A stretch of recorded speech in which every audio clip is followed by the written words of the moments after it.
ठिकाणी असंच नाही आलोय आपण.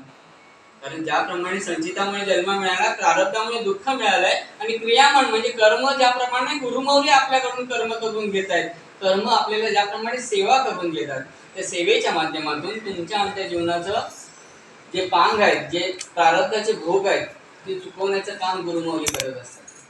आपण त्याप्रमाणे चार मुक्ती आहेत, सलोकता आहे, समीपता आहे, स्वरूपता आहे आणि सायुज्यता आहे. सलोकतामध्ये आम्ही तुम्ही सर्वजण आलोय की बद्ध होतो, मुमुक्ष होतो, बद्ध होतो म्हणून मुमुक्षमध्ये ह्या ठिकाणी साधना करायला आलो, सेवा करायला आलो, भक्ती करायला आलो. मग गुरुमौलीने आपल्या जवळ घेतलं, समीपता मुक्ती आपल्याला प्राप्त करून दिली, की काहीतरी कार्य दिलं आपल्या हातामध्ये.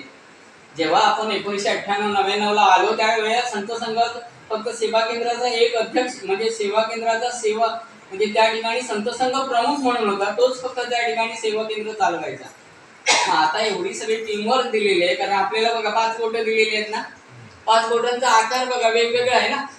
हा अंगठा थोडा जाड आहे पण उंचीने कमी आहे, हे बोट आहे, नंतर हे बोट आहे, हे बोट आहे आणि हे बोट आहे. ह्या बोटाची कामं 2 आहेत, एक तर बेस्ट ऑफ द करतो, एक दुसरं ठेंगा दाखवतो या बोटाने. या दुसऱ्या बोटाने आपल्याला अशौच कार्य जे असते, श्राद्ध, वर्षश्राद्ध, दसपिंड, याने ह्या बोटाने आपण गंध लावतो पिंडांना. ह्या बोटाने जेव्हा आपल्याला गंध लावायचं असेल त्यावेळेला ह्या बोटाने आपण आपल्याला गंध लावतो, आपल्या डोक्याला गंध लावतो. ह्या बोटाने जेव्हा देवाची पूजा करायची असेल तेव्हा ह्या बोटाने आपण देवाची पूजा करतो. आणि ह्या बोटाने जेव्हा आपल्याला इथून बाहेर जायचं असेल तेव्हा हे बोट दाखवतो आणि बाहेर जातो. ही 5ही बोटांचा आकार वेगळा आहे, कामं वेगळी आहेत, पण विशिष्ट वेळेला त्यांना सुद्धा एकत्र यावं लागतं. कधी? एकतर दुपारी आणि रात्री जेवायला. जेव्हा आपण अशी निमुळती बोटं करतो, ताटामध्ये ठेवतो, अशी जर केली तर घास घेता येणार आहे का आपल्याला? मग ती निमुळती करतो आपण आणि ती बोटाने आपण घास उचलतो आणि आपल्या तोंडामध्ये घालतो.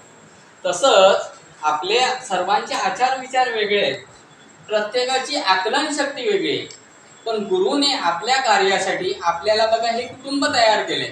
संत संघामध्ये कुटुंब केलंय. त्या कुटुंबामध्ये गुरुमौलीने काय सांगितलंय की 1 तास संत संघाला बसा, 9 तासाचं पुण्य तुम्हाला मिळणार आहे. श्रवणम, कीर्तनम, विष्णू स्मरणम, पाद सेवनम, अर्चनम, वंदनम, दास्यम आणि सख्यम, आत्मनिवेदनम.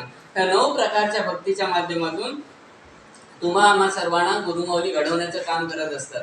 आज बघा संत संघात आपण 1 तास बसतो, बरोबर ना? संत संघ रविवारचा जेव्हा असतो तेव्हा 1 तास बसतो, पण तेच जर रेकॉर्डिंगचं माऊली त्या ठिकाणी 12 ते 13 प्रवचनं एका दिवसामध्ये डाउनलोड होतात आणि 9 ते 10 हॅलोजन लागलेले असतात. आणि अशा वेळेला माऊलींना हार्डली 2 प्रवचन झाली की ड्रेस चेंज करावा लागतो, कारण त्या प्रखर प्रकाशामध्ये संपूर्ण ड्रेस भिजला जातो. एवढ्या सगळ्या तकलीफेमध्ये म्हणजे एवढ्या सगळ्या त्रासामधून तुम्हा आम्हा सर्वांना संतसंग घडावा. संतसंघाला तुम्ही आम्ही प्रत्येकाला असं वाटतं ना की माऊलीने एक शब्द तरी, श्री गुरुदेव जरी म्हटलं तरी आपल्या मनात कान आपले आसुसलेले असतात, आपले आसुसलेले असतात ना. तशाच प्रकारचं गुरुमौली त्या ठिकाणी बसलेली असते प्रत्येक संत संघाला. कुठल्या संत संघाला नाही असं दिसलंय का आपल्याला?